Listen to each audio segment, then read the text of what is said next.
Have you ever looked back at your life and felt a painful thought rise inside you? I wasted too many years? Maybe you spent years in the wrong relationship, stayed trapped in fear, ignored opportunities, made decisions you deeply regret, or simply watched time pass while everyone else seemed to move forward. And now you wonder whether you are too late for the life God intended for you. But Scripture tells a very different story about lost time. The Bible shows us people who experienced failure, delay, wandering, and seasons that appeared completely wasted, yet God was still able to redeem their story. Your past may contain chapters you would never choose again, but that does not mean God has abandoned your future. What you call wasted years may not be the end of your purpose. God may still redeem what you thought could never be recovered. And this is where the Bible gives hope to anyone who feels they have fallen too far behind. God does not measure your life by the timeline you imagined for yourself. He sees what happened in those painful years, what they taught you, and what He can still bring from them. Scripture reveals that God can restore what appears permanently lost, redirect a life after years of wandering, and give new purpose to seasons filled with regret. But there is something even deeper you need to understand. God's restoration does not always mean giving you the old years back. Sometimes He does something far greater. He transforms what those years produced in you and uses it for what comes next. 1. God does not define your life by the years you regret. One of the most painful things about regret is that it can make you believe your past has already decided your future. You look at the years behind you and think about what you should have done differently. Maybe you stayed somewhere too long. Maybe fear kept you from taking opportunities. Maybe you gave years to a relationship that eventually fell apart. Or perhaps you spent a season far from God, and now you wonder how different your life might have been if you had followed Him sooner. But God does not look at your life the way regret does. Romans 8:28 tells us that God works all things together for good for those who love Him and are called according to His purpose. Notice that Scripture does not say only the good decisions, productive years, or successful seasons. It says all things. That means God can work through chapters you wish you could rewrite. This does not mean every painful choice was God's will. Some seasons truly came from mistakes, fear, disobedience, or circumstances you never wanted. But your mistakes do not place you beyond God's ability to redeem your story. Think about Moses. For 40 years he lived in the wilderness after fleeing Egypt. From a human perspective, those decades could have looked like wasted time. He had once lived in Pharaoh's household, but now he was tending sheep in obscurity. Yet when God called Moses from the burning bush, those wilderness years had not disqualified him. The place that looked like delay had quietly prepared him.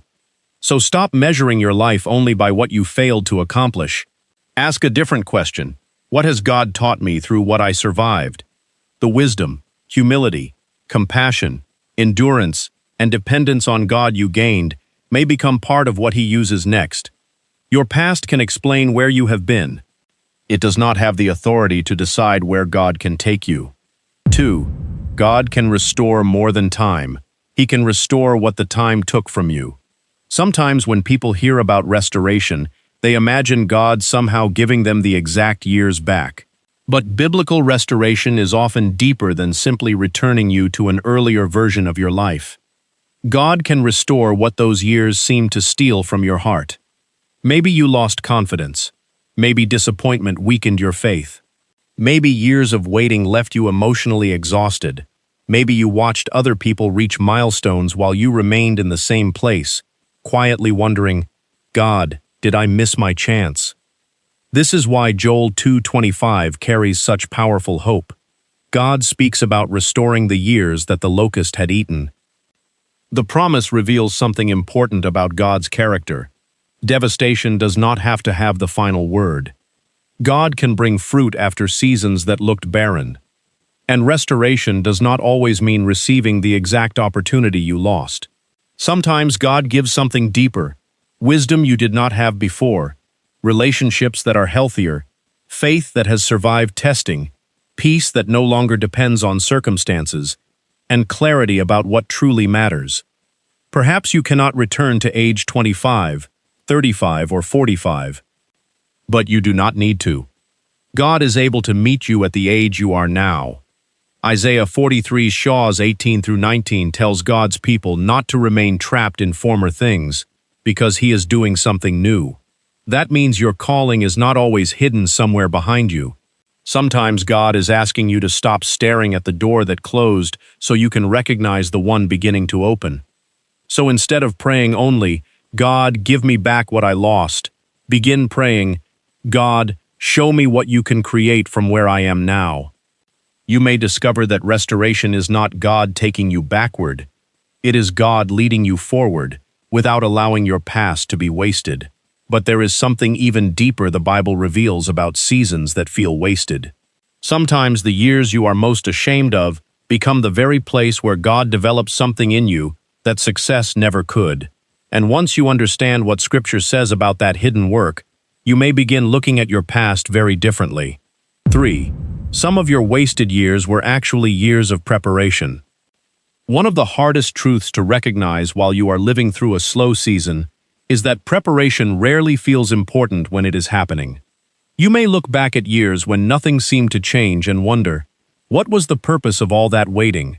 You prayed, tried to remain faithful, watched other people move forward, and yet your own life seemed strangely quiet. But throughout Scripture, God often prepares people in places that look completely disconnected from their future purpose. David was anointed to become king, yet he did not immediately receive a throne. He returned to ordinary responsibilities, faced rejection, ran from Saul, and spent seasons hiding in caves. If David had measured God's faithfulness only by visible progress, he could easily have concluded that something had gone terribly wrong. Yet Psalm 27:14 says, "Wait for the Lord, be strong, and let your heart take courage." Biblical waiting is not always passive. Sometimes it is the place where God strengthens the heart before increasing the responsibility. Perhaps that is what happened during some of your hidden years. You learned how to survive disappointment without losing your faith. You discovered which relationships were healthy and which ones were draining you. You became more discerning. You learned to pray differently. You became less impressed by appearances and more interested in character. Those lessons may not appear on a resume, bank statement, or list of accomplishments, but they matter deeply. God may have been developing something inside you before changing something around you. This is why you should be careful about calling every quiet season wasted. Some seasons produce visible fruit. Others deepen the roots that will eventually support that fruit. What felt like being buried may have actually been God allowing your roots to grow deeper. And perhaps the person you are becoming now could never have carried what you once asked God to give you. 4. Your age does not cancel God's purpose for your life. There is another lie regret often whispers. Even if God can restore me, I am too late now. Too old to begin again. Too far behind to catch up. Too many opportunities have passed. Too much time has already disappeared. But when you read Scripture carefully, you discover that God's calling has never depended on human timelines. Abraham was 75 when God called him to leave his homeland and begin a journey toward a promise he could not yet see. Moses was around 80 when God sent him back to Egypt for one of the greatest assignments of his life. Their stories remind us that God is not intimidated by the number attached to your age. You may be comparing yourself to people who started earlier, married earlier, succeeded earlier, discovered their purpose earlier, or seemed spiritually mature long before you did. But comparison creates imaginary deadlines that God never gave you. Philippians 1:6 says that he who began a good work in you will carry it on toward completion. That means God has not abandoned his work simply because your journey took longer than you expected. Perhaps your timeline looks different because your story is different. Your responsibility is not to recreate someone else's life. It is to faithfully walk with God from where you are today. So if you are 40, 50, 60, 70, or beyond, do not treat the years ahead as leftovers. Wake up tomorrow and ask, God, what can I faithfully do with the life you have placed in my hands today? Make the phone call. Begin learning. Repair the relationship if reconciliation is wise and possible. Serve someone. Return to prayer. Take the small step you have delayed because you believed it was too late. God does not need 20 perfect years behind you to accomplish something meaningful through the years still ahead. He needs your willing heart today, and this brings us to something even more powerful, because perhaps your greatest fear is not simply that you lost time, but that your mistakes caused you to miss God's best forever. The next two truths confront that fear directly, because Scripture reveals that God can redeem even the chapters you thought permanently disqualified you, and the final truth may completely change the way you see every year behind you.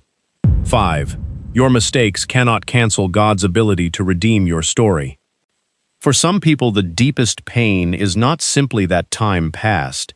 It is knowing that some of those years were lost because of choices they now regret. Maybe you ignored God's direction. Maybe you stayed in a destructive situation even when you knew you should leave. Maybe pride cost you a relationship. Maybe fear kept you from taking a step of faith. Perhaps you spent years chasing something that eventually left you empty. And now the question underneath your regret is not, "Can God give me another opportunity?"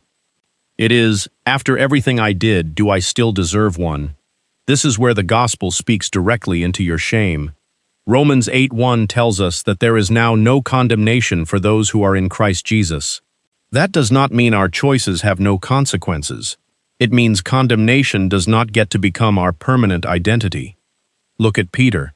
He promised Jesus that he would remain faithful, yet when pressure came, Peter denied him 3 times. Imagine the regret he must have carried when he realized what he had done.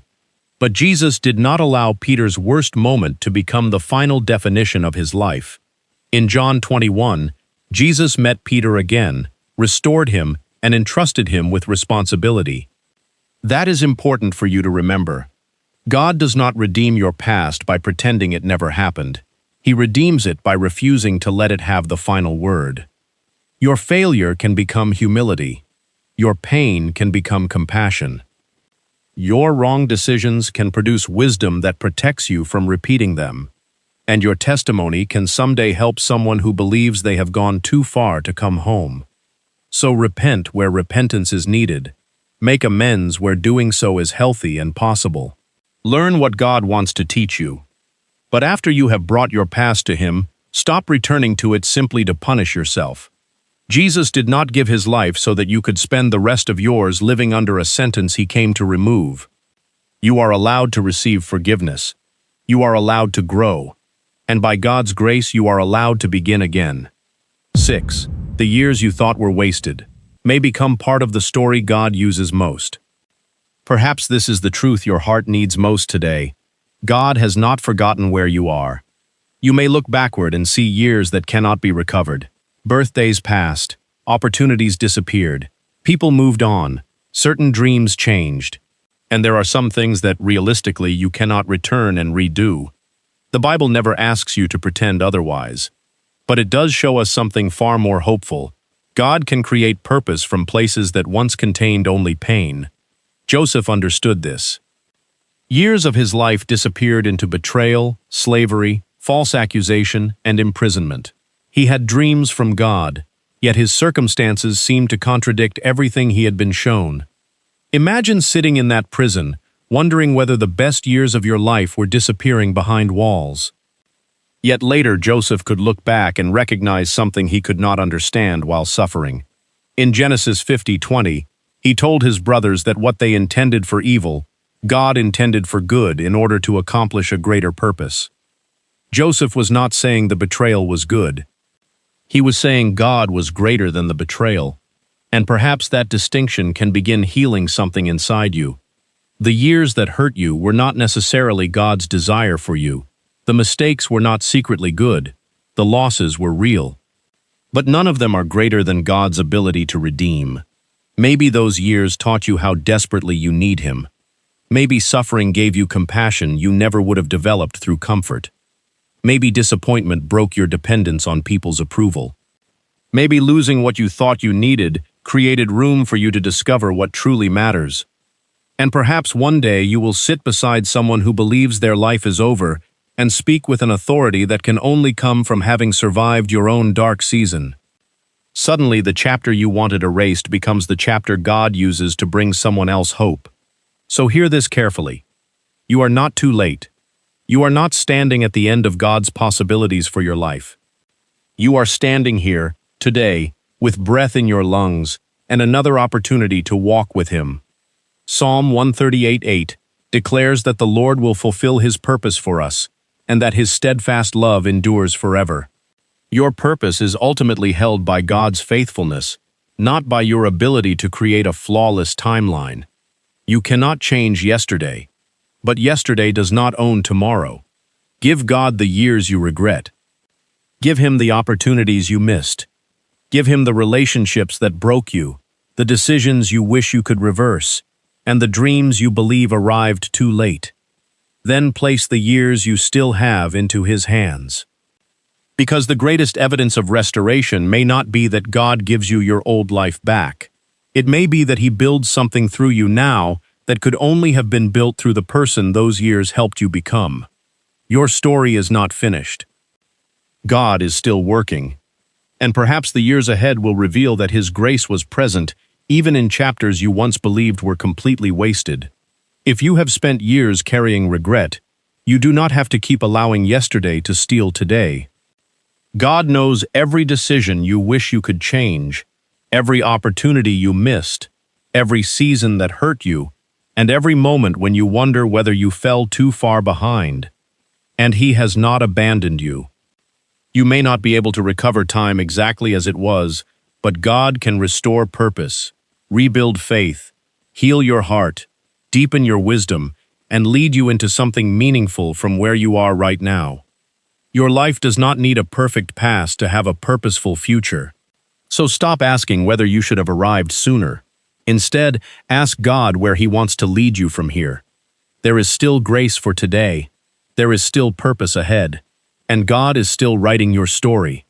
Father, I pray for the person listening who feels they have wasted too many years. You know the regret they carry and the moments they desperately wish they could change. Bring peace where there has been shame, healing where there has been pain, and hope where disappointment has made the future feel small. Give them strength to release what cannot be changed and faith to trust what you can still do. Protect their heart from condemnation and comparison. Give them wisdom for their next decision and courage for their next step. Remind them that your presence has not left them and your grace is still sufficient. Guide them into the purpose you still have ahead. In Jesus' name, amen. If you believe God is speaking to you through this message, type amen in the comments below. May God bless you and keep you.